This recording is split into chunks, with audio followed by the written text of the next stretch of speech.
le, le deuil dans la fiction. Donc c'est une problématique qui est assez qui est complexe et qui renvoie à la fois à certaines réalités anthropologiques et à la modification de ces réalités anthropologiques-là d'une part, et d'autre part qui pose un certain nombre de problèmes de stylistique et de narrato dans ces deux dimensions différentes. Donc je voudrais vraiment revenir sur cette question-là et proposer un petit développement à partir de ça. D'où c'est venu et en quoi il y a plusieurs points d'entrée en fait. Il y a plusieurs points d'entrée dans ma réflexion. Le premier point d'entrée, c'est, et il faut quand même bien le dire, la très petite place qu'occupe le deuil ou qu'occupe la mort finalement dans un certain nombre de récits épiques modernes. Il y a très très peu de morts dans Naruto, il y a très très peu de morts dans One Piece, il y a très très peu de morts dans Batman. Il y a voilà pour faire un petit peu ce tour-là. Donc ça c'est quelque chose qui m'a toujours beaucoup intéressé, la place de la mort dans ces récits-là. Il y en a, elles sont d'autant plus marquantes, frappantes. Elles marquent des vrais nœuds de l'histoire. Et je trouvais que c'était important déjà de commencer par de se poser la question de la mort dans ce type de réflexion-là et de considérer que effectivement, à travers la problématique de la mort, on touche à celle peut-être de l'héritage, mais alors surtout de certaines ruptures de liens entre générations et ce qu'impliquent les ruptures de liens entre générations. Donc ça c'est la première chose qui me paraissait importante quoi. Du côté de la on va dire des récits qui intègrent de la romance. Euh, Ça c'est mon autre point d'entrée. Et ça c'est quelque chose sur lesquels j'ai quand même pas mal travaillé. C'est quelle est la place de la femme, de l'homme, du garçon, de la fille morte dans l'établissement de certains triangles de relations qui définissent la tension de certains récits. Voilà, ça me paraissait vraiment intéressant cette question-là. Ça veut dire euh, qu'est-ce qui se passe pour le triangle de relations quand un des personnages appartenant à ce triangle-là est mort. Et de considérer l'espèce de survivance de son souvenir, de son modèle, la nécessité de se situer par rapport à lui dans la continuation du récit. Et là, pour moi, il y a deux vraies merveilles, c'est Bokuraga Ita et Touch et Cross Game de Mitsuru Adachi, sur lesquels vraiment je voudrais proposer quelques petites analyses, en tout cas quelques petites pistes de réflexion, et puis qu'on lise ensemble un ou deux extraits, quoi. Donc on rediscutera au moment où on y sera de cette fameuse question du spoil. Je défendrai mon truc et tout, mais bon, pour l'instant, on est sans spoil, quoi. Commençons par euh, la question du récit épique, justement. Je trouvais que c'était bien. Sont où mes images? Pour l'instant, je trouvais ça bien de commencer. Image petit logo. Ah, voilà, elle est là. Hop, comment je fais pour aller la chercher? On va se la mettre là. On va étoffer un petit peu notre. Et pourquoi pas un petit peu d'habillage. Voilà. Alors, essayons d'y aller tranquillement dans l'ordre. Alors, bonjour pour le spectateur qui vient d'arriver. Bon, c'est confidentiel, hein, moi je parle pour les replays en fait, quoi. Donc ouais, j'évoque aujourd'hui la question de la place du deuil, la place de la mort dans un certain nombre de contextes fictionnels. Pour aujourd'hui, essentiellement deux. Le récit épique sur lequel je ne vais pas forcément passer beaucoup de temps, et dans une deuxième partie, la place du personnage mort dans un triangle de relations. Ah, coucou, salut Rafa. Donc voilà, c'est vrai que c'est plus ça que je vais proposer. Bah, Rafa, on est tous les deux, hein, comment dire. Donc je sais pas s'il y a quelqu'un d'autre, quoi. Donc, mais bon, je continue à tenir cette petite régularité-là, quoi. Euh, Bah, tu me diras, toi d'ailleurs, comment tu te situes par rapport à ça, ça m'intéresse bien. Je disais que pour moi, on était devant deux contextes, enfin, il y avait deux contextes qui m'intéressaient, quoi. La, la, la place, ouais, je propose mes trucs. La place du deuil dans les fictions épiques, d'une part, et d'autres. Non, non, mais t'inquiète, je commence à peine, quoi. Donc c'est ce que je dis, voilà, je vais travailler sur le deuil et la mort dans des fictions. J'ai juste aujourd'hui, j'ai pas beaucoup de temps, j'ai eu une petite heure, quoi. Donc, mais je tenais quand même un peu à stream. Et donc, je vais proposer quelque chose autour de quelques pistes de réflexion autour du récit épique.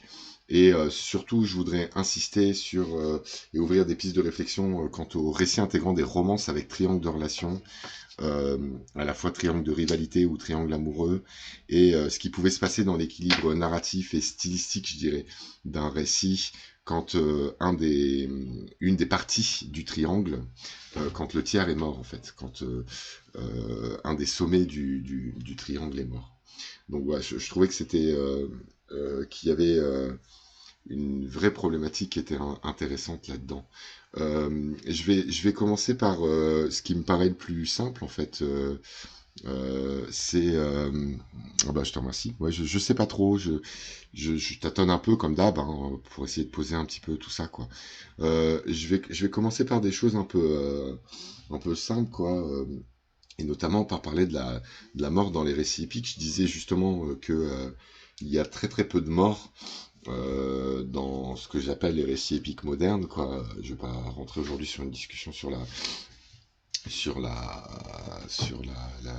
type de catégorisation là, mais c'est vrai qu'il me semble que on est bien face à deux contextes très très très différents sur ça. Ça veut dire, enfin, de réflexions très différentes. C'est-à-dire, premièrement, la rareté. La rareté des morts, en fait. On va dire, on va rester pour l'instant sur un contexte comics et sur un contexte récit dit Neketsu, machin. J'aurais bien voulu faire des choses autour de la science-fiction, mais je vais pas le faire aujourd'hui. Et notamment, j'aimerais bien parler de la mort, dans la place de la mort et de la souffrance dans l'œuvre de Dan Simmons, quoi. Mais je le ferai quand j'aurai la pêche, quoi. Est-ce que je veux interroger, est-ce que cette rareté m'interpelle? Oui, elle m'interpelle. En revanche, je sais pas forcément. Je pense qu'il faut la resituer, en fait. Il faut déjà la resituer dans un contexte éditorial. Dans l'univers de Batman, par exemple, vous avez une succession de 4 Robins. On va dire publication après publication. Le premier Robin, qui va devenir Nightwing, qui va prendre son indépendance par rapport à Batman, va vivre sa petite vie à lui, quoi. Et celui qui m'intéresse, moi, c'est le deuxième Robin. Le deuxième Robin a été intégré éditorialement parce que on voulait donner de l'indépendance au premier personnage de Robin et lui permettre de créer un squad à lui et donc créer une nouvelle série. Il y a eu donc en 1983, je voudrais être précis quand même sur mes références, je reprends un peu mes petites notes, quoi. En 1980, c'était où? En 1983, Jerry Conway. En 1983, Jerry Conway et Don Newton inventent Jason Todd. Ce personnage-là, qui est le second personnage à enfiler le costume de Robin, il succède à Dick Grayson. Dick Grayson qui avait gagné beaucoup en maturité et qui s'était lancé dans une quête indépendante de Batman et surtout d'un point de vue éditorial dans la création d'un certain nombre de nouvelles séries. Notamment, c'était important pour DC Comics de créer des personnages autour de ces Robins, ce qu'ils vont faire après aussi avec Tim Drake, qui va créer les Titans. Mais ça va être beaucoup plus tard, ça, dans les années 90-2000. Là, ce qui est assez intéressant, c'est que Dick Grayson, il entrait dans donc le premier Robin était le fils d'un couple d'acrobates connus qui avait été assassiné par un vilain qui avait provoqué un accident au cours de leur numéro de trapéziste. Batman s'était reconnu. Ouais, grave. Batman s'était reconnu dans ce personnage de Dick Grayson et il l'a pris sous son aile et donc on a une relation qui est très paternelle en fait entre Dick Grayson et Batman. Ça a commencé un petit peu à ronronner, notamment à la fin des années 70, au moment où O'Neill reprend le personnage de Batman, lui donne un petit peu plus de noirceur, d'abîme psychologique, puisque le personnage de Batman a quand même un petit peu souffert de la version pop adaptée à la télévision des années 60, là, avec Adam, je sais plus comment, et Adam West. Et donc, du coup, c'est vrai que, contrairement à ce qu'on pense, c'est pas le début des années 80 qui a marqué un assombrissement du personnage de Batman avec un travail sur sa psyché, mais c'est bien plutôt... oui, grave. Mais je l'oublie pas, quoi. J'oublie pas le discours homo-érotique, quoi. Mais il faut quand même reconnaître que le personnage de Grayson a un lien qui est... il y a quelque chose de l'ordre de la filiation paternelle et en même temps une projection de Batman dans ce personnage-là en plus jeune, quoi. Il y a un petit peu les deux. Et donc c'est cette dualité du rapport paternel et de la projection de Batman dans ce personnage-là qui peut créer cette espèce de tension homo-érotique surtout dans les moments où Grayson devient de plus en plus comment dire devient de plus en plus indépendant et montre beaucoup plus de maturité que Batman, quoi. Et donc voilà. Et c'est vrai que à la fin des années 70, il y a eu une recréation de Batman, et donc il y a eu une volonté pour les auteurs d'aller aussi trouver un Robin un petit peu plus sombre, de laisser évoluer Dick Grayson dans sa quête un petit peu plus mûre, un peu plus spirituelle, et de mettre en scène un nouveau chien fou. Mais un nouveau chien fou qui se voulait un chien fou susceptible d'apporter l'adhésion, de conquérir l'adhésion du public, quoi. Donc créé en 83 par Jerry Conway et Don Newton, Jason Todd est le second personnage à enfiler le costume de Robin. Alors il est comme Dick, il est fils d'acrobate de cirque, il est adopté par Batman, et il s'avère assez vite insolent, sale gosse, et il se révèle être un vrai poids assez régulièrement pour le Chevalier Noir, quoi. Donc ça va être important. Pour les scénaristes, on pensait sculpter un personnage ténébreux mais attachant. Il se trouve que sa cote de popularité ne grimpe pas chez les fans et qu'on va avoir un...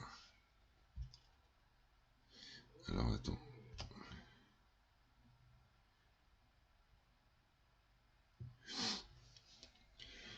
Tu veux dire, est-ce que le Batman est-ce que le Robin créé en 83 est une réponse au code Ace? Non, c'est plutôt... Il y a eu des moments où à cause du code Ace, non, parce qu'on est quand même beaucoup plus tard, il y a eu des moments où à cause du code Ace, il y a eu, dans la foulée du code Ace, il y a eu un discours d'un psychanalyste complètement... un peu délirant qui effectivement s'est mis à parler de la relation homosexuelle dépravante entre Batman et Robin. Et donc effectivement, il avait été important de faire évoluer Robin pour sortir de ce type de polémique-là. Ça, c'est vrai qu'il y a eu ça, quoi. Mais je pense qu'on est surtout dans une autre problématique, c'est que après le Batman très pop, un peu grotesque de la période de la série Adam West dans les années 60, il y a eu, sous la houlette de Dennis O'Neil, la volonté de faire un Batman à nouveau plus sombre qui retrouve un peu ses racines gothiques. Et donc du coup, la création de ce Robin sale gosse, un peu sombre, et qui force Batman à se confronter à ses parts sombres, paraissait tout à fait pertinente et il me semble que doivent être appréhendées dans cette logique-là.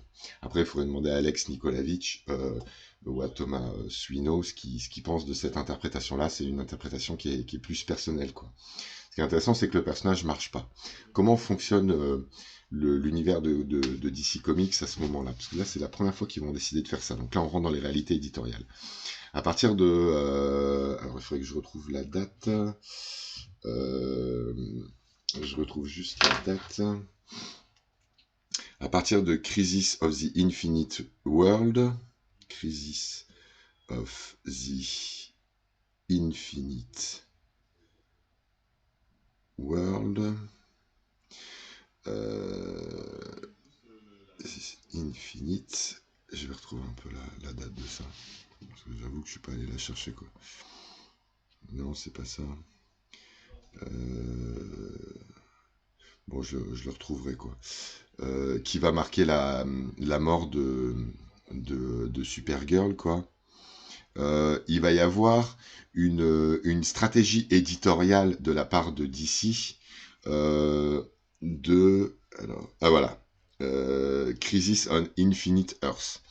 En fait, Crisis on Infinite Earth, qui date de...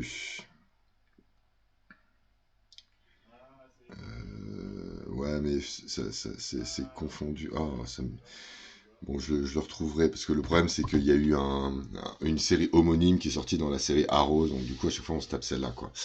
Mais ce qui est intéressant, c'est que dans ce crisis-là, je crois que c'est au milieu des années 80, il va y avoir une stratégie qui va être adoptée par DC, c'est-à-dire qu'en gros, on crée un event qui sera un gigantesque crossover entre toutes les séries de DC, et on se sert de ce crossover-là pour prendre un certain nombre de décisions éditoriales. En général, il y a une fiction globale et on demande à tous les auteurs des 52 séries souvent de DC d'écrire en fonction de cette trame principale. Et on tisse tout ça, donc ça fait des objets assez extraordinaires. Identity Crisis, Final Crisis, Infinite Crisis, c'est assez génial, quoi. Et ce qui est intéressant, c'est que à chaque fois, c'est aussi l'occasion de purger l'univers de DC, de créer des nouveaux personnages, d'en effacer d'autres, de créer des nouvelles squads, etc. Et ça repose beaucoup sur des chiffres de popularité qui ont pu être repris à ce moment-là. Et en fait, ce qui se passe, c'est que là, on est au moment de la création. Ouais, ça vaut le coup de garder ça en tête parce que c'est assez chouette ces conséquences au niveau narrato, en fait. Et en fait, dans le cadre là, on n'est pas encore à l'époque des crises, quoi. Et donc, du coup, comme Robin grimpe pas trop chez les fans, l'éditeur met en place un vote pour sceller le destin de Jason. C'est par téléphone que la communauté DC est invitée à voter et plus de 10 000 fans répondent à l'appel. Une légère majorité a choisi de l'assassiner. Et Jim Starlin, l'auteur de l'époque, met en scène sa mort dans un album extraordinaire, un des grands classiques de l'univers de Batman, qui est Un deuil dans la famille. Alors Jim Starlin, il est allé à fond, quoi. C'est-à-dire que en gros, Robin reçoit des nouvelles de sa mère biologique. Il apprend qu'elle est prise en otage. Il va la sauver. et il se retrouve au Moyen-Orient face au Joker qui avait monté l'intégralité de tout ça, et il se retrouve tué à la baramine dans l'une des planches là que je fais défiler dans mon diaporama depuis tout à l'heure, une des planches les plus effroyables de l'univers de Batman, quoi. Et un des grands moments de la culture populaire. Donc effectivement, le Joker tue à coups de baramine Jason Todd. Ce qui est intéressant en fait, c'est que euh, dans l'univers de Batman, ouais grave, dans l'univers de Batman, mais c'est vraiment triste, hein, moi j'ai un peu pleuré hein, quand je l'ai lu. Dans l'univers de Batman, il y a assez peu de morts, genre vraiment, assez peu de morts. Et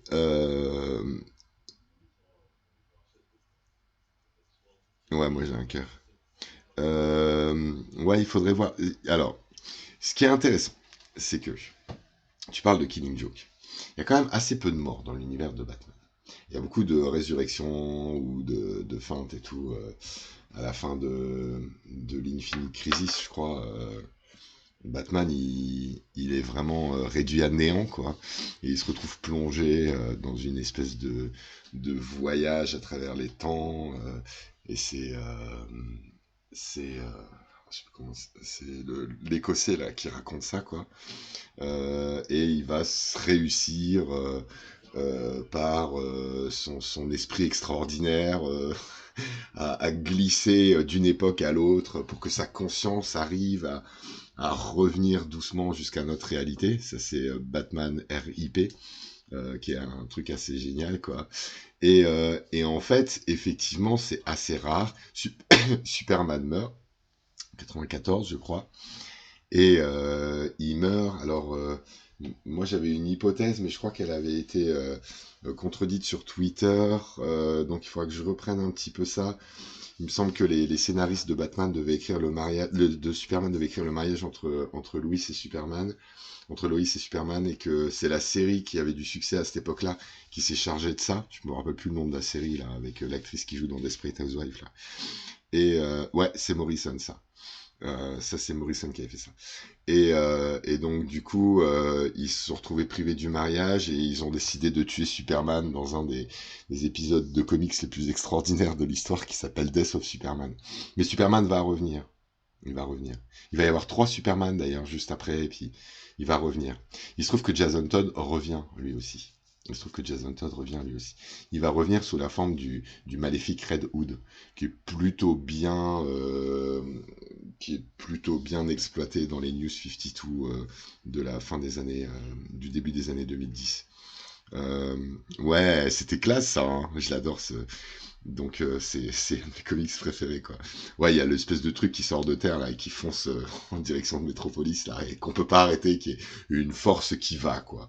Et il y a quelque chose de très métaphysique en fait du côté de ce personnage, ce que j'expliquais dans mon dernier live, Doomsday.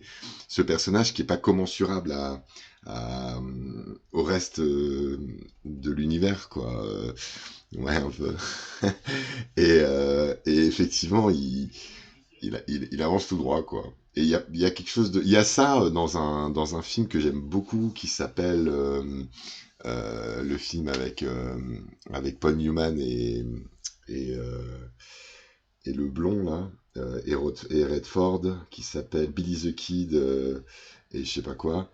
Et où on a ça, ils sont les deux bandits pourchassés par des poursuivants qui arrivent à les suivre, qui se rapprochent d'eux et qui logiquement ne devraient pas pouvoir et qui sont en fait une force irrésistible qui doit aller et qui répond à une nécessité de fiction plus qu'à une nécessité de vraisemblance en fait. Ou plutôt la vraisemblance elle est au niveau de l'idée, elle n'est pas au niveau de la construction de la logique de la scène quoi. Il y avait ça dans Doomsday. Donc là, vous voyez qu'à chaque fois, il y a des personnages qui meurent. Mais il y a une vraie répulsion à l'univers de DC d'installer quelque chose de définitif dans la trame de leur personnage. Le premier Superman, par exemple, celui des années 30, il va, au moment où il va falloir nécessairement qu'on rajeunisse un peu, qu'on dépoussière un peu ce Superman-là dans les années 60, et ben on va continuer à faire évoluer le premier Superman à Terre 2 dans un univers parallèle. Donc c'est pas la même chose que que du côté de chez Marvel, où eux ils choisissent plutôt d'avoir plusieurs Captain America différents pour certains de leurs personnages, quoi. Donc du coup il y a une vraie répugnance à DC à poser de l'inexorabilité. Et ce qui est intéressant, c'est que les éléments d'inexorable, ils arrivent souvent par des séries qui sont pas forcément canons. C'est le cas effectivement des séries de Moore.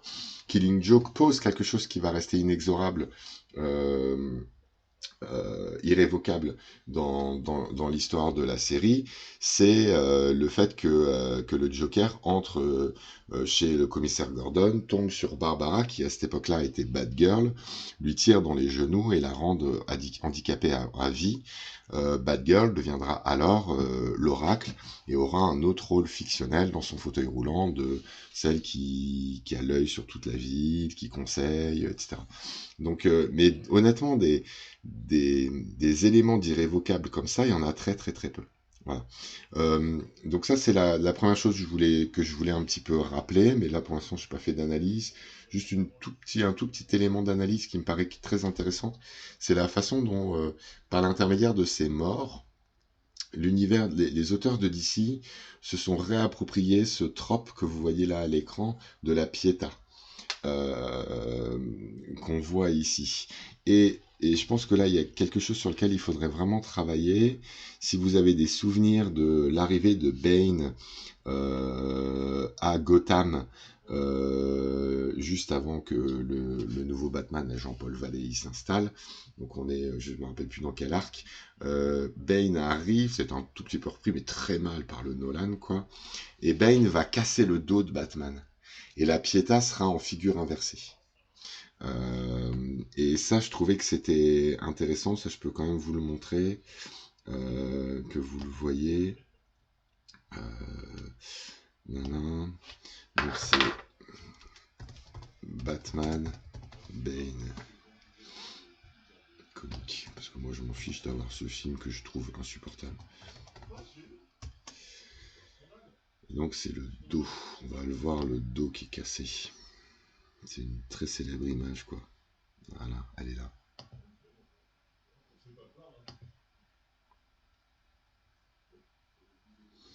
Hop, je vais l'enregistrer. Et hop, on va la mettre là. Et du coup, je vais la refaire apparaître. Je vais vous la faire apparaître là dans le diapo. Et c'est vrai que là, le web, on va l'enlever. Et alors, c'est vrai que ce qui est très intéressant là-dedans, alors, il est où mon diaporama? Il est là. Je vais rajouter une image dedans. Et je vais vous rajouter la nouvelle pour que vous puissiez la voir. Hop.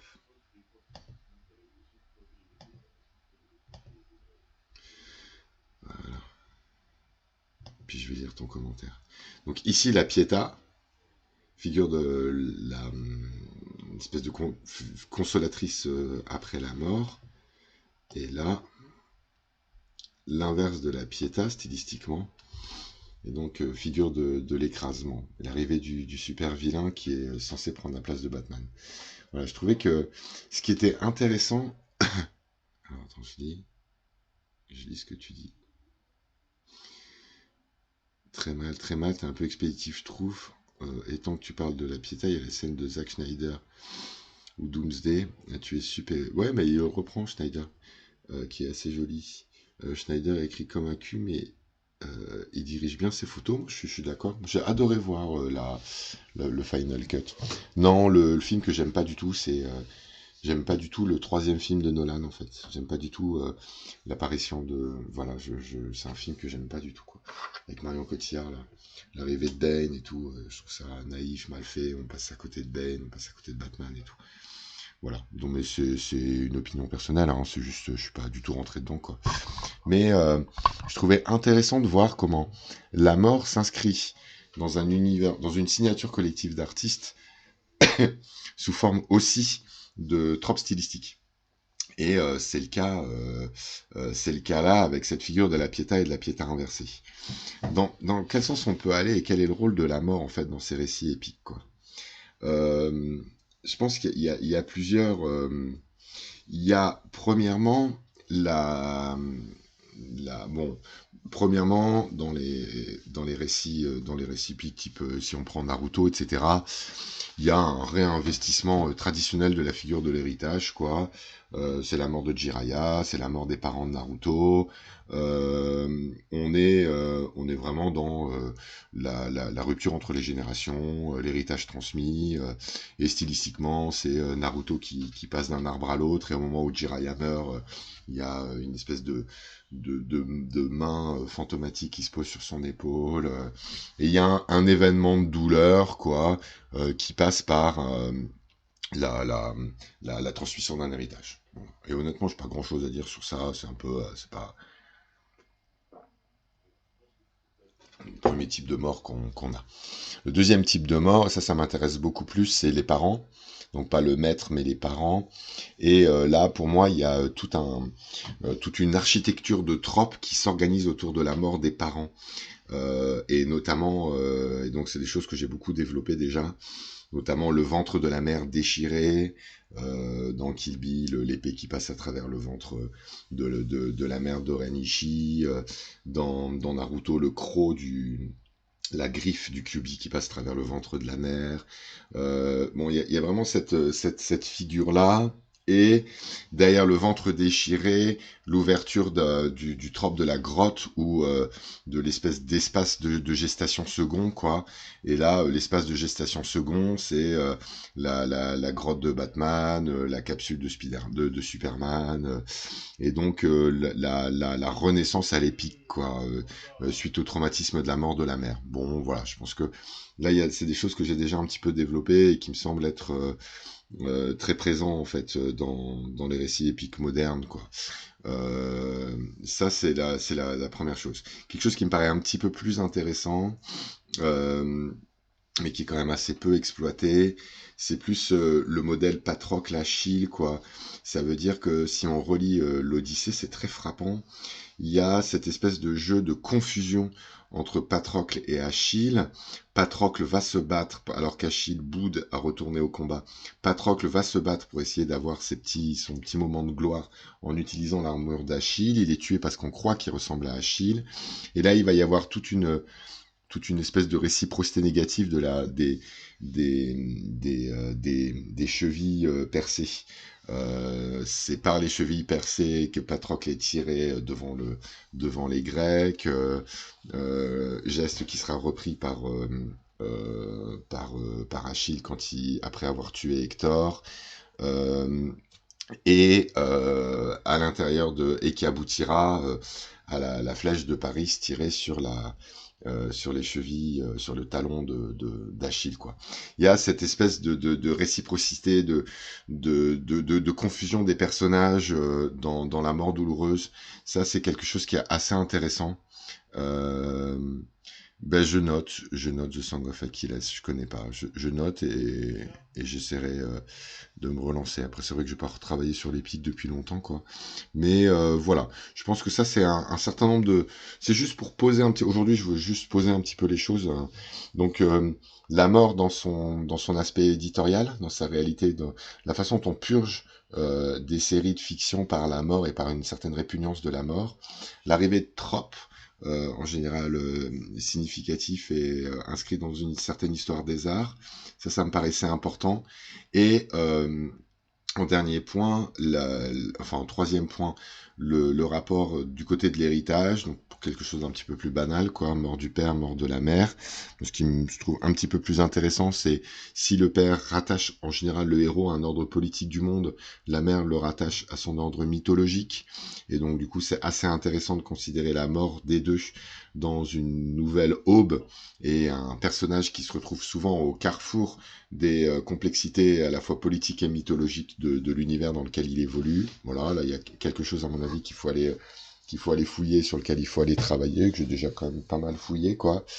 Et enfin, effectivement, la mort de l'ami ou la mort du rival et ce jeu de confusion en fait entre les deux personnages qui se nouent dans la mort.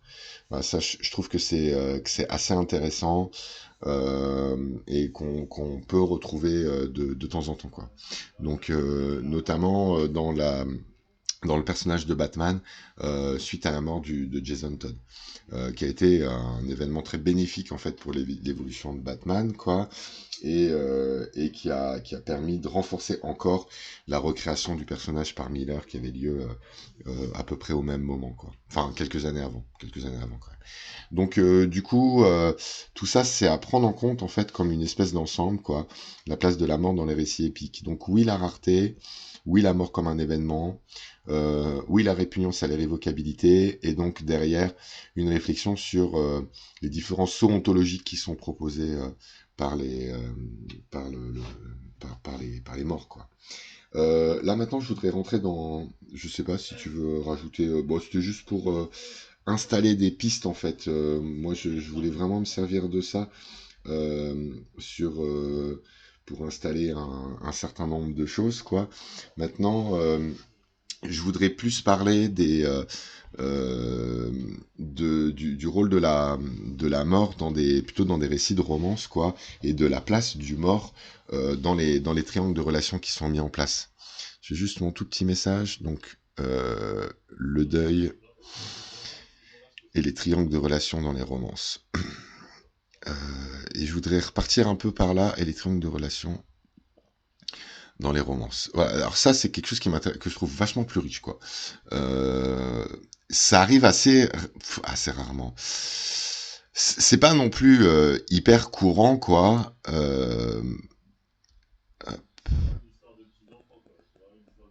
Voilà.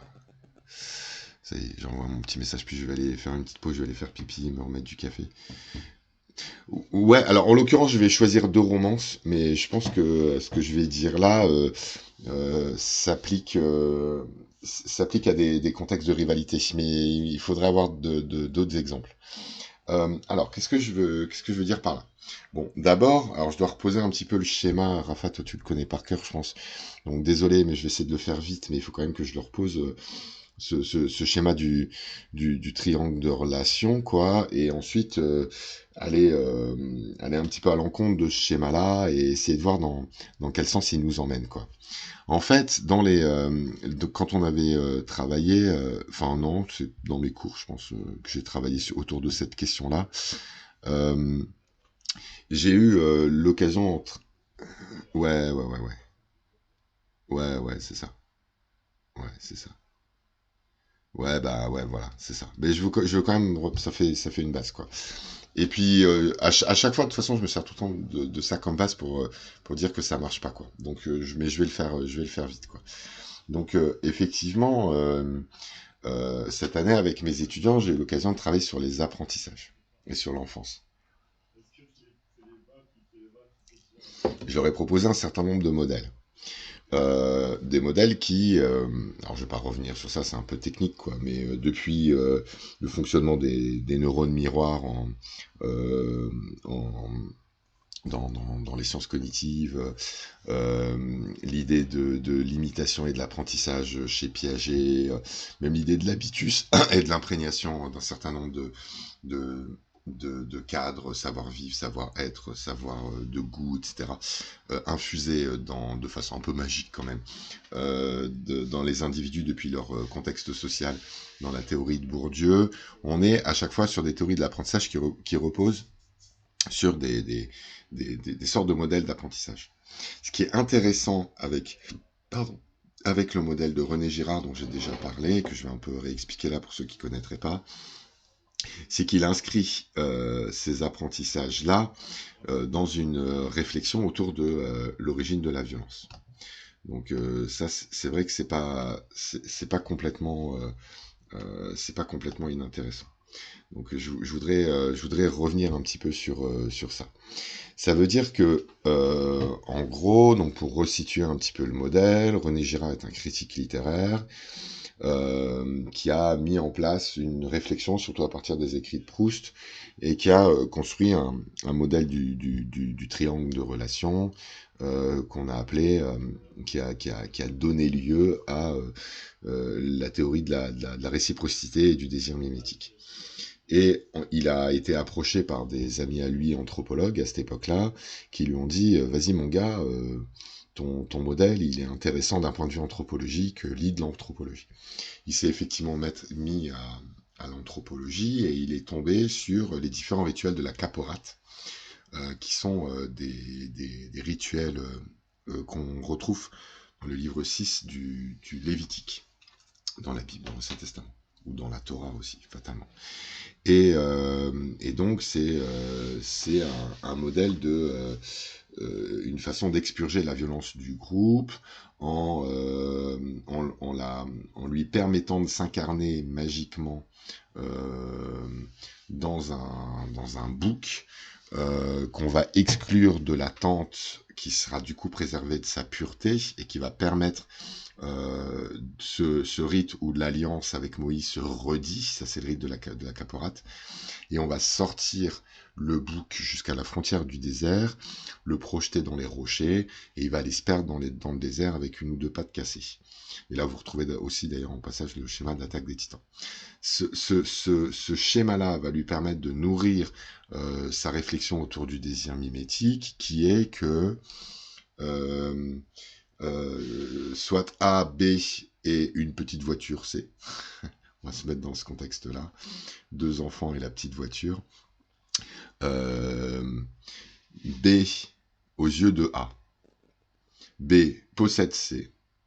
Ou pourrait posséder C. Ou, il y en a un troisième. Ou semble posséder C. Voilà, c'est ça. Et pour René Girard, le petit garçon A va vouloir la petite voiture parce que il est engagé dans cette relation de réciprocité avec cet autre petit garçon. Voilà.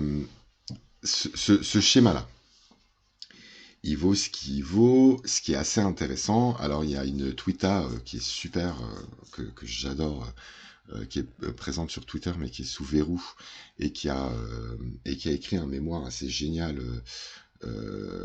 sur une série d'œuvres de Sion Sono, là. C'est un peu... Bon, bref, avant qu'il y ait des différentes révélations sur Sion Sono, et qui, elle, va plutôt dans le sens... donc, c'est Black Lodge sur Twitter, quoi. Je vous donnerai pas son vrai nom. Et donc, Black Lodge, elle va plutôt du côté de l'idéalisation de l'autre dans la conquête de l'objet de désir. Et donc, c'est l'idéalisation de l'autre qui va stimuler la volonté de se rapprocher, etc. Il y a un truc un peu comme ça. Yo, Madriski. Alors, je parle de... Alors, pour ceux qui ont pu arriver, je parle du deuil. J'ai parlé du deuil dans le récit épique. Et là, maintenant, je parle du deuil plutôt dans les romances. Et je vais prendre 2 romances en particulier. Alors, on parlera spoil après. Vous verrez... je pense pas que ça spoil quoi que ce soit. Je vais parler ce soir de Touch et de Bokura Gaïta. Et voilà. Et puis vu que j'ai un CA, ce soir j'ai un conseil d'administration, je vais pas rester très longtemps, mais je voulais mettre en place les choses en tout cas ce soir. En fait, et donc du coup je repositionnais le modèle dont je me suis déjà servi de René Girard, qui évoque ce triangle de relations là qui peut se nouer. Marcel. Donc je fais de la pub pour Marcel, il faut aller écouter la revue de presse de Marcel de 8 à 10, la meilleure revue de presse du web, on va dire, quoi. Ouais, j'ai la cravate. En général, au CA, j'y vais nu avec que la cravate. On verra, quoi. Et donc, en fait, l'idée, c'est que dans la théorie de René Girard, vous avez... non. Dans la théorie de René Girard, vous avez cette mise en tension de ces 3 personnages-là, qui, pour lui, est l'origine de la violence. Et cette violence ne pourra être expurgée que lorsque le triangle se sera joint à d'autres triangles dans la création d'un groupe, et que on fasse s'incarner sur un des membres du groupe le trait qui pourrait menacer l'intégrité de ce groupe-là. Je vais essayer d'être un petit peu plus clair. S'il y a une tension de désir, c'est l'exemple que j'avais donné. S'il y a un groupe d'adolescents et qu'il y a une tension de l'ordre du désir entre deux personnages un peu charismatiques de ce groupe-là, cette tension-là peut être susceptible de mettre en péril l'intégrité du groupe, et on va en général choisir le bouc émissaire. C'est plus un processus qu'un choix, quoi, et on va faire peser sur le bouc émissaire on va lui permettre d'incarner en fait cette tension-là.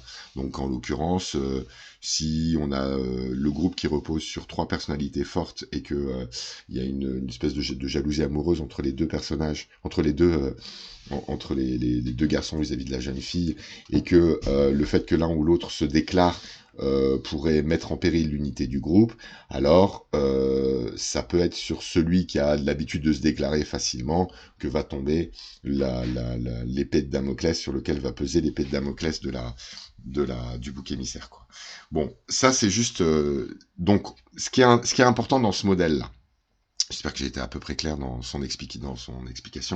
Ce qui est important dans ce modèle-là, c'est le fait que quand un triangle se met en place, on va avoir du désir réciproque, mimétique, et on va pas désirer un objet ou une personne parce que sa liberté, son individualité, la construction de soi, mais parce qu'on se retrouve dans un contexte d'imitation de l'autre et d'idéalisation de l'autre. Voilà. Ça, je peux reprendre le mot de Black Lodge. Donc, et c'est différent lorsque ces différents triangles se mêlent les uns avec les autres. On a une effusion de violence qui pourra être exorcisée et purgée que par l'exclusion d'un bouc émissaire. Ça, c'est vraiment... Alors, ce modèle-là, il est intéressant dans la mesure où il met en relation le désir et la violence. Et où il désessentialise aussi le désir. Donc c'est pour ça il est assez intéressant. Je voudrais aller faire pipi et ensuite vous proposer le fonctionnement du modèle du côté de 2 œuvres. Alors je vais juste le mettre en place aujourd'hui et on le développera la prochaine fois. Je reviens.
Ouais, excusez-moi, il fallait que je fasse pipi. Alors, j'y vais et j'essaye de vous le montrer à partir de ces 2 œuvres-là. Ouais, mais c'était vachement important. J'essaye de vous le montrer à partir de des 2 œuvres que j'ai choisies. Donc, j'ai choisi effectivement 2 romances. J'ai choisi, enfin, ouais, bon, on s'en fout des catégories, on va pas rentrer là-dedans. De toute façon, ils me saoulent ces débats. S'ils ont pas une dimension stylistique ou narrato, on s'en fout, quoi. Bon, en gros, 2 récits. L'un, c'est Touch et Cross Game d'Adachi, et l'autre, c'est Bokula Gaïta. Et c'est 2 récits qui m'intéressaient. Alors, on va discuter ensemble spoil. Comment dire? C'est vraiment dans les 2 cas la donnée de base du récit, quoi. Ce que je vais vous dire là, quoi. Donc, est-ce que c'est un spoil? je sais pas quoi en penser, quoi. Dans le premier Bokura Gaïta, non, c'est pas un spoil, genre on l'apprend dans les 2 premières pages, quoi. Enfin, dès le début, quoi. Pour Touch et pour Cross Game, on l'apprend quand même hyper vite, quoi. Touch, on apprend ça dans le 3e tome, c'est une œuvre de 35 tomes. Du coup... Ah, merci Silaosa. C'est la team Marcel. Salut Silaosa. C'est la team Marcel, ça. Coucou, ça fait plaisir de te voir. Ouais, je parlais de romance, et je parlais de la place du deuil, et je parlais de ce qui se passait quand dans un triangle amoureux, l'un des 3 personnages est mort en fait. Voilà. Donc c'est vraiment et il y a un certain nombre de récits qui ont vraiment travaillé un petit peu cette problématique là. Dans du coup bon je pense pas spoiler vraiment ces œuvres-là. C'est vraiment le tout début de chacune de ces œuvres-là. L'intégralité de ces œuvres se déploie à partir de ce que je vais vous donner là comme matériaux, quoi. Maintenant, je comprends que, enfin voilà, comme d'hab, quoi. Je comprends que certains puissent ne pas vouloir être déflorés même des premières pages d'un récit, quoi. Mais donc voilà. Maintenant, cela dit, je fonce, quoi. Touch, c'est l'histoire. Je commence par Touch. Touch, ça me saoule de devoir partir parce que j'étais chaud comme une baraque à frites là. Je serais bien parti sur ça là. J'avais vraiment envie de développer quoi. Mais c'est pas grave, je reprendrai la prochaine fois quoi. Donc Touch de Mitsuru Adachi.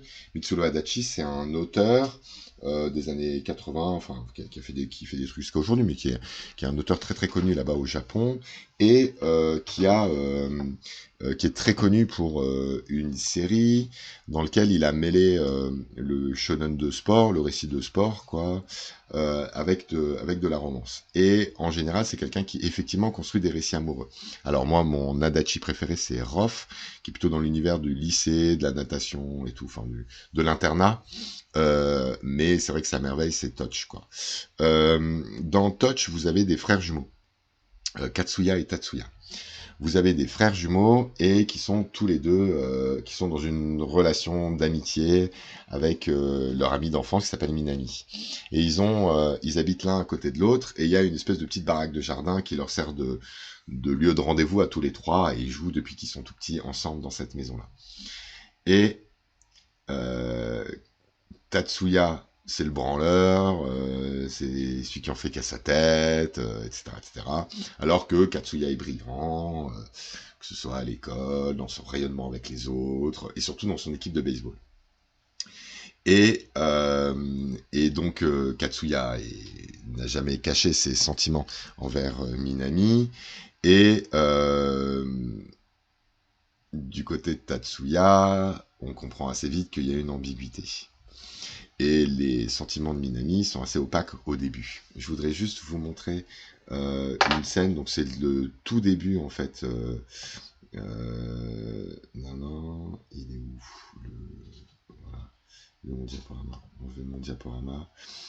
Je vais juste vous montrer une toute petite scène, donc c'est dès le début, hein, c'est le tout début pour vous montrer un petit peu l'art de Togashi et comment fonctionne l'art de Togashi, l'art d'Adachi et vous montrer un peu comment fonctionne cet art-là.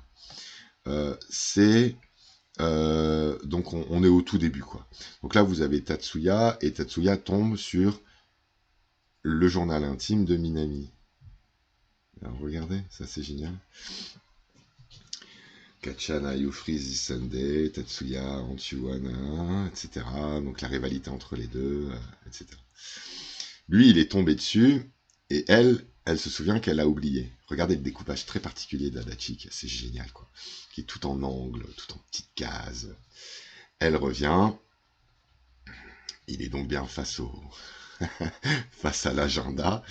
Alors Tatsuya, c'est pas un garçon qui se sent coupable de quoi que ce soit. Vous avez vu, là, il bronche pas, quoi. Elle le récupère. Est-ce que tu l'as vu? Seulement la couverture. Menteur. Tu l'as lu, j'en suis sûr, je l'ai pas lu. C'est un mensonge, tu l'as lu. Si quelque chose qui est susceptible de t'apporter des problèmes est lu, alors débrouille-toi pour qu'il soit dans un endroit safe. Bonne nuit. Ok.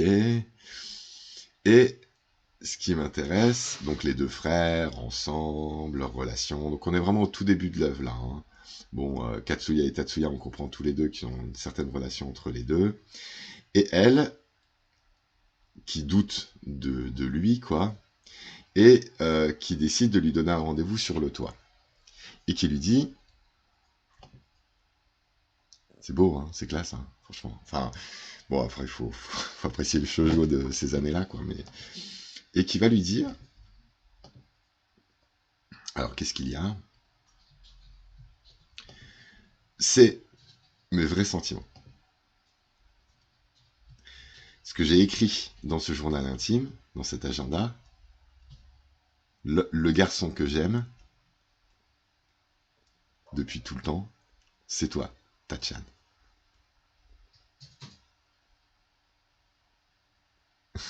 Je vous laisse le... Mais... Ok. Quoi? Bon, c'est bon, tu l'as pas lu. Je le sais maintenant. Je vais aller manger ma boîte de repas. Notre conversation, juste là maintenant, j'ai seulement écrit des mauvaises choses à propos de toi, Tachan. Il l'a pas lu, il l'a pas lu. Je suis content. Ah, ne rate pas ton cours d'entraînement de PS là. Il l'a pas lu, il l'a pas lu. Ça, c'est la technique d'écriture traditionnelle d'Adachi. Ça veut dire que Adachi, c'est un travail de la pointe et de la contrepointe. Ça veut dire qu'on est sur un travail de la chute, sans arrêt, et la chute est toujours menacée d'être perturbée par une autre chute, etc. Et donc, c'est un virtuose un petit peu qui hérite d'ailleurs du gag manga, de la construction de ces malentendus, de ces ambiguïtés-là. Il est assez génial à lire pour ça. Du coup, ce sur quoi je voulais vraiment insister, c'est que la mise en place du triangle, elle est dès le début. Et elle est à l'aube de l'histoire, de leur histoire à tous les trois. Et ça, c'est vraiment important de le garder en tête.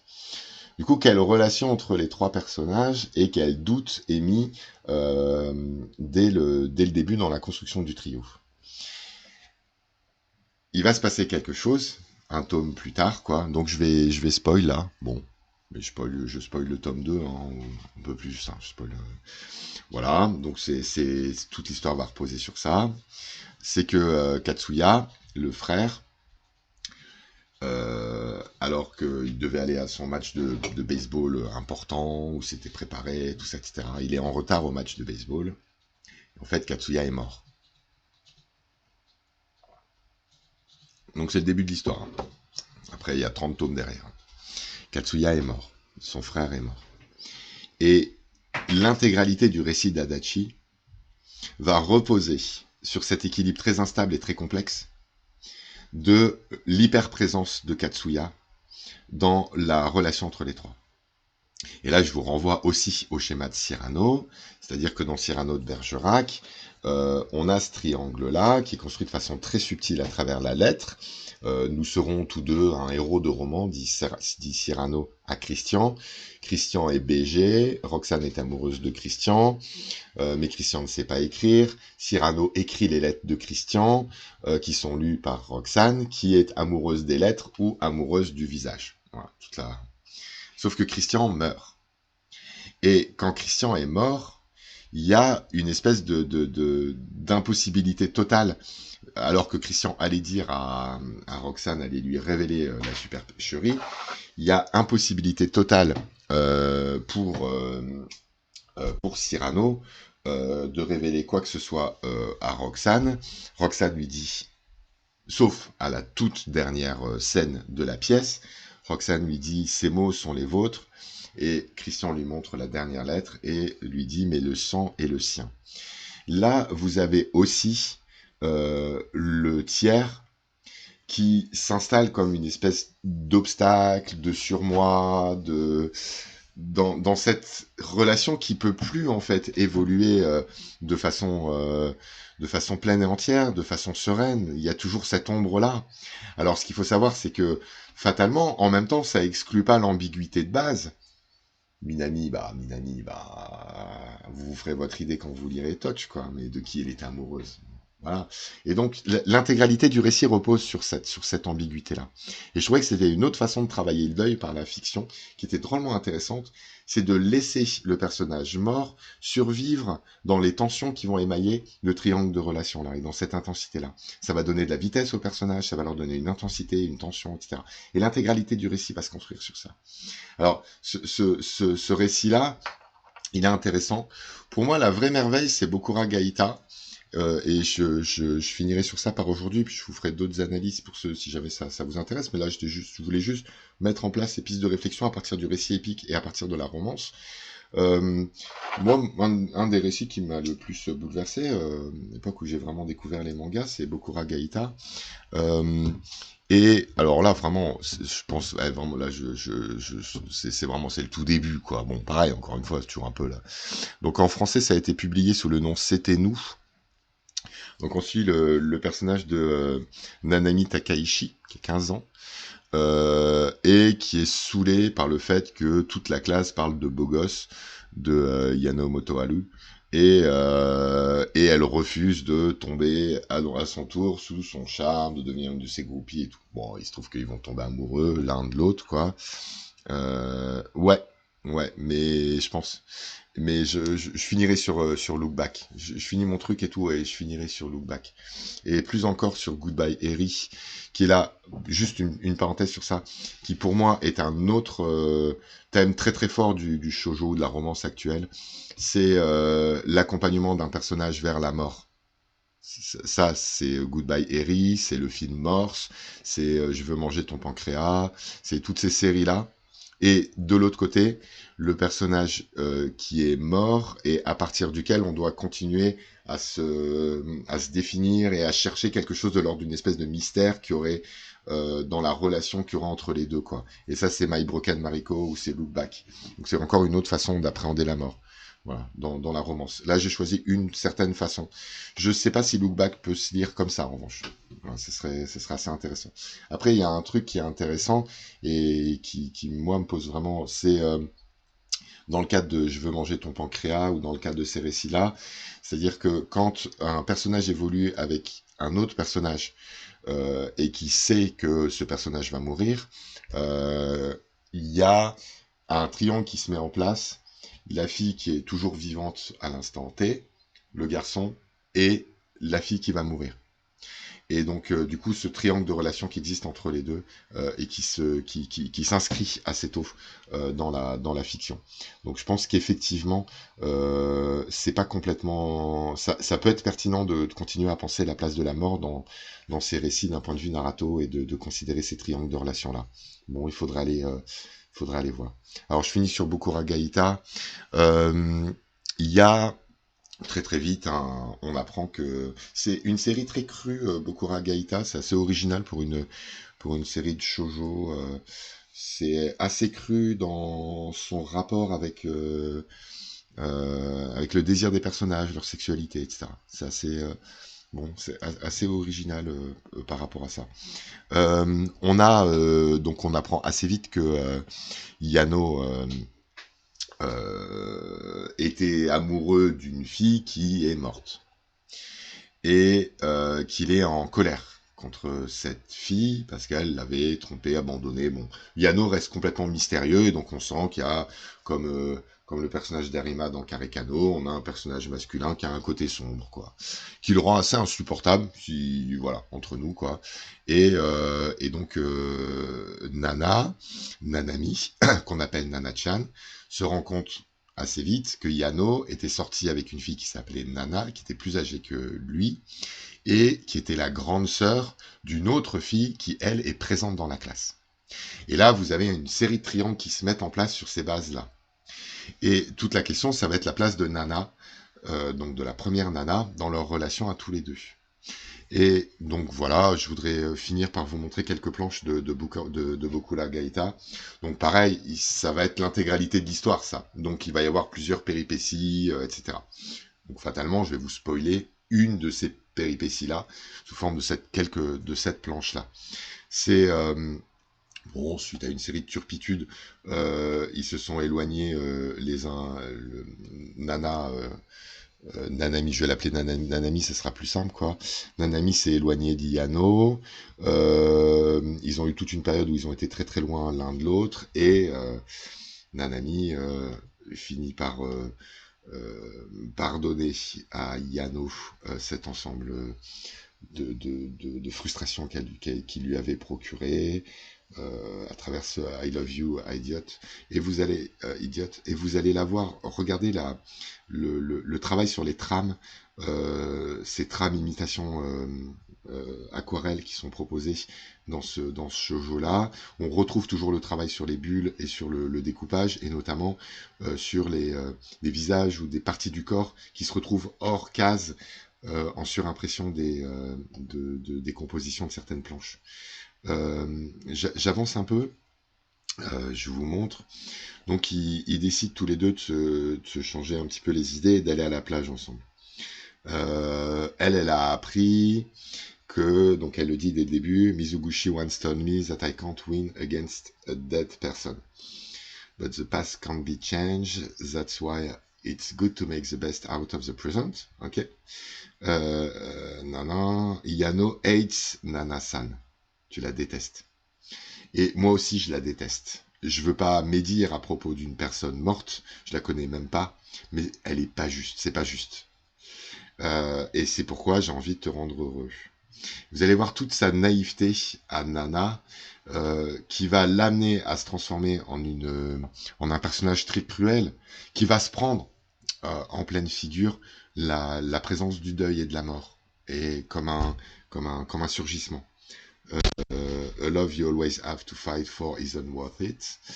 Pourquoi pas, etc. Bon, il va y avoir leur petite like the sea. Est-ce que tu veux aller voir la mer? Ils ont une chance de repartir. Ils vont aller voir la mer. Elle le laisse pas. Il la laisse parler en tout cas.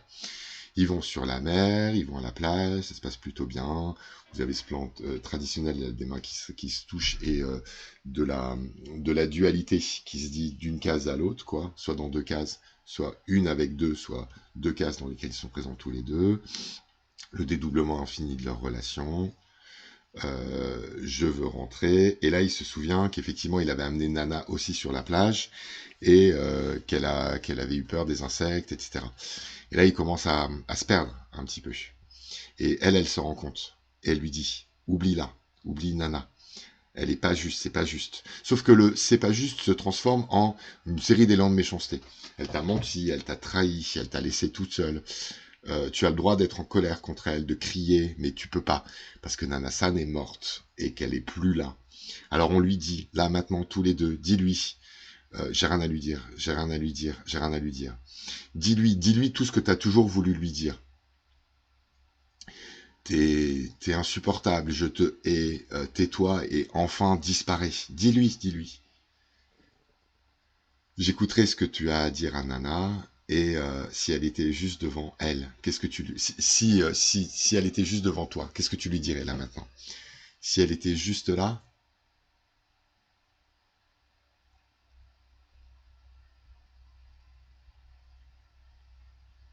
c'est elle, Nana. Là, c'est des souvenirs de Nana. Petit flashback. Qu'est-ce que tu lui dirais si tu l'as rencontrée là maintenant? Vas-y, dis-lui tes sentiments. T'es une menteuse, tu t'es contredit sans arrêt, tu m'as dit que tu me trompes, que tu me trahirais pas, tu m'as promis, enfin une deuxième fois, je te promets. Yano, est-ce que tu crois vraiment que je peux détester quelqu'un que j'ai autant aimé? Je, je lui pardonnerai tout. Je lui dirai juste reviens, reviens, reviens en vie. Et là, vous avez, moi je vais arrêter là, hein. Donc c'est juste une des péripéties de leur relation, hein. Et elle, derrière, qui de toute façon, cette espèce de dispositif un peu cruel qu'elle a mis en place, elle se prend en pleine figure. Et là, cette fois-ci, elle le recode sous les aspects du mensonge, avec le découpage traditionnel du mélange de plans. Je peux pas te rendre heureux, Yano, etc. Je peux pas. Ça c'est des planches traditionnelles de construction qu'on retrouve chez Jojo aussi, etc. Sauf que Jojo, il fait des ronds. Araki, Pardon, il fait des ronds pour introduire ses yeux, alors que là, on a à chaque fois, vous avez ça aussi dans le travail de Masumi Tsuda dans Karekano, l'œil qui lui est vertical. Et le travail de ce qu'on appelait dans la poésie du XVIe siècle le blason. On découpe les parties de la femme aimée pour les faire apparaître en surimpression. Bon, elle peut pas tenir sa promesse, elle s'en va, ça se finit mal. Et là, on est dans une des péripéties du manga. Je trouvais que c'était intéressant parce que vous avez là une exploration de la mort par l'intrication de cette figure-là dans un triangle de relations qui est devenu impossible en fait. La dernière fois, quand on a parlé un petit peu de triangle de relations, dimanche dernier, il y avait Scratch, mais il n'est pas là ce soir, Scratch. Il y avait Scratch qui disait, moi, je les trouve très peu aboutis, les triangles de relations dans les mangas, parce que il y a un focus sur la relation entre les deux personnages principaux, mais le personnage secondaire, en fait, ne vaut que comme une espèce de faire-valoir, quoi. Il a trop peu d'intensité, et il est jamais capable de mettre en péril la relation entre les deux héros. C'est parce que, en fait, il faut pas lire ça, il faut pas lire le triangle amoureux comme une espèce de jeu de rivalité. C'est là où il se plante, en fait, René Girard, l'auteur dont je vous ai présenté le modèle tout à l'heure. C'est que, en fait, la question, elle est celle de la violence, ça, il avait raison sur ça. La question, elle est celle de la violence et de l'intensité. On met en place un triangle pour construire des personnages, non pas dans des coordonnées de rivalité, quoi, mais dans une intensité, dans des jeux de vitesse, en fait, dans des dans de l'insupportable, dans du révoltant, dans de la colère, dans de la jouissance. Voilà, c'est ça qui compte en fait. Comment est-ce qu'on fait monter en intensité une relation entre des personnages? Mais je pense que dans une romance, en fait, c'est toujours la, la, le focus là. Bah, je suis audacieux à deux niveaux. Bah, d'abord, premièrement, parce que il fait pas de travail scientifique, quoi. Donc, à un moment, ça pose un peu souci, quoi. Il écrit un poème qu'il a inventé, mais il y a un moment, moi, je crois un peu en la science, quoi. Donc, c'est vrai que c'est, voilà. Mais puis surtout, je suis bien sûr provoquant au moment où, enfin, je garde de la provocation effectivement dans ma proposition. Pour le reformuler de façon moins polémique, euh, je pense que son schéma est une pure grille poétique, non scientifiquement construite, qui permet de comprendre un certain nombre de réalités et l'intensité de certaines réalités comme celle du bouc émissaire, mais que je trouve assez peu propice à comprendre ce qui se passe dans le cadre dans le cadre de ces triangles de relations là, où où l'autre est présent pour le premier, non pas comme une réalité, mais comme une forme idéalisée et non présente. Et c'est cette non-présence-là qui, euh, euh, qui réorganise, enfin qui va orienter la relation dans un certain sens, en fait. Voilà. Je pense pas que ça existe un triangle de relation avec des personnes réelles. Je pense que ce qui existe, c'est deux relations unilatérales et la présence du tiers, idéalisé, fantomatique, rêvé, contesté, qui est là et qui va avoir une influence sur l'orientation de la construction de cette relation-là. Moi, je pense qu'il y a des relations interindividuelles, il n'y a pas des triangles de relations. Mais et c'est ce que je crois voir à travers les œuvres qui inscrivent une personne morte dans le triangle là. Parce que je pense que ce qu'on a dit là, ça pourrait se réadapter que la personne elle soit morte ou pas. C'est un certain nombre d'ouvertures. Hein. Après, faut continuer à les fouiller.